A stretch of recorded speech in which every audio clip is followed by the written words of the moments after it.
अस्सलाम वालेकुम फ्रेंड्स, आज हम बनाने जा रहे हैं राइस।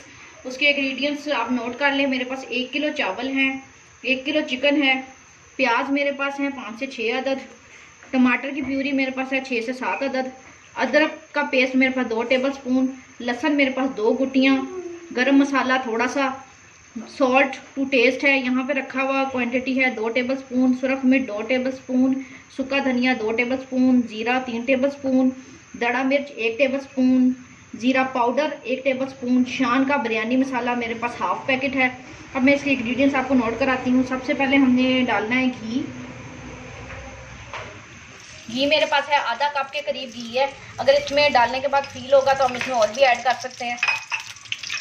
ये मेरे पास कटा हुआ है प्याज चावलों वाला, ये मैंने ऐड कर दिया है। इसको ब्राउन होने तक हमने इसको भूनना है। फ्रेंड्स ये देखें, ये प्याज मेरा ब्राउन हो गया है। अब मैं इसमें जो मेरे पास 1 kg चिकन रखा हुआ है मैं उसको ऐड करने लगी हूँ। इसको पहले हम इसको अच्छे तरीके से इसको घी में पहले फ्राई करेंगे प्याज़ों के साथ ही, क्योंकि प्याज तो ब्राउन है। साथ इसके घी में इसको हमने चिकन को फ्राई करना है थोड़ी देर के लिए। ये देखें, अब इसमें मैंने डाला है टमाटर की प्यूरी ऐड करने लगी हूँ। मेरे पास 8 से 10 टमाटर थे, इसको मैंने बड़ा बारीक ग्राइंड नहीं किया। साथ ही ये अदरक का पेस्ट डाला है मैंने, 2 टेबल स्पून अदरक था। लहसुन मेरे पास है जी 2 गुट्टी लहसुन थी। सूखा धनिया 1 टेबल स्पून था। दड़ा मिर्च, साबुत गरम मसाला, सॉल्ट 2 टेबल स्पून था। जीरा पाउडर 3 टेबल स्पून था। सुरख मिर्च मेरे पास 2 टेबल स्पून थी। आप चाहें तो ज़्यादा भी कर सकते हैं स्पाइसी बनाने के लिए। ज़ीरा पाउडर मेरे पास है 2 टेबल स्पून। अब इसको अच्छे तरीके से मैं तब तक इसको भूनूंगी जब तक ये अपना घी ना छोड़ दे और चिकन की गलाई ना हो जाए। अब इसमें मैं डालने लगी हूँ थोड़ा सा पानी, जिसमें ये टमाटर भी अच्छे तरीके से हो जाए और चिकन भी गल जाए। ये देखें, अब इसके करने के बाद इसकी ये शेप आ चुकी है। टमाटरों ने अपना घी छोड़ दिया है, चिकन भी ऑलमोस्ट हाफ डन हो गया है। इसको मैंने तकरीबन 10 मिनट कैप दे के रखा था, थोड़ा सा पानी ऐड करके।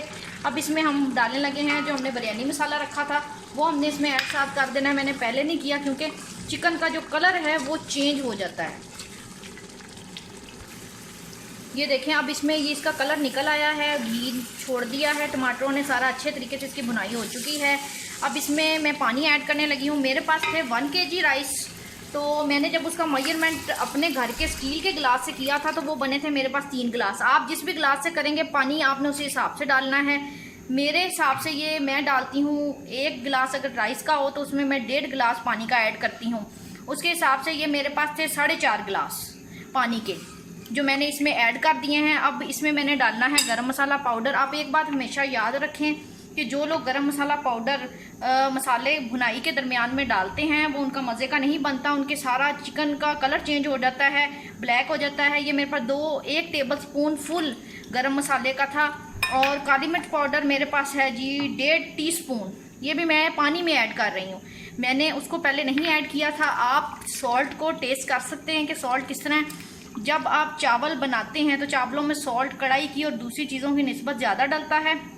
वैसे तो मेजरमेंट के हिसाब से मैंने इसमें सॉल्ट ऐड किया है, लेकिन बड़े लोग ऐसे होते हैं जो उनसे नमक कम पसंद करते हैं तो वो उसके हिसाब से उसको टेस्ट कर लें। ये टू टेस्ट है। मैं पानी के अंदर जैसे ही टेस्ट करूँगी, पानी में जैसे जोश आ जाएगा मैं इसमें राइस ऐड करूँगी और दम लगाऊँगी। ये देखें, पानी पूरे तरीके से जोश खा रहा है। इसमें अब हमने ये राइस ऐड कर दिए। ये धुले हुए राइस थे मेरे पास जो मैंने इसमें अब ऐड कर दिए हैं। 1 kg ये राइस थे।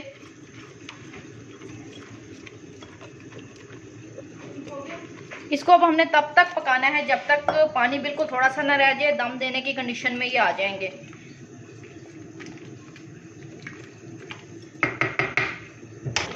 ये देखें, अब इसकी ऐसी शेप आ गई है, ये दम की कंडीशन के लिए बिल्कुल रेडी है। अब मैं इसको दम देने लगी हूँ। तकरीबन 15 मिनट का दम हम इसको लगाएंगे और उसके बाद मैं खोल के इसकी फाइनल लुक आपको दिखाऊंगी। ये देखें, ये है हमारी राइस की फाइनल लुक। ये हमने इसको बना दिया है। ये दम लग के हमारे आफ्टर 15 मिनट हमने इसको दम दिया था। 15 to 20 मिनट ये रेडी हैं। साथ इसके ये मिंट सॉस और ये सैलेड आप इसको सर्व करें और मुझे ज़रूर बताइएगा आपको ये कैसा लगा। अल्लाह हाफिज़।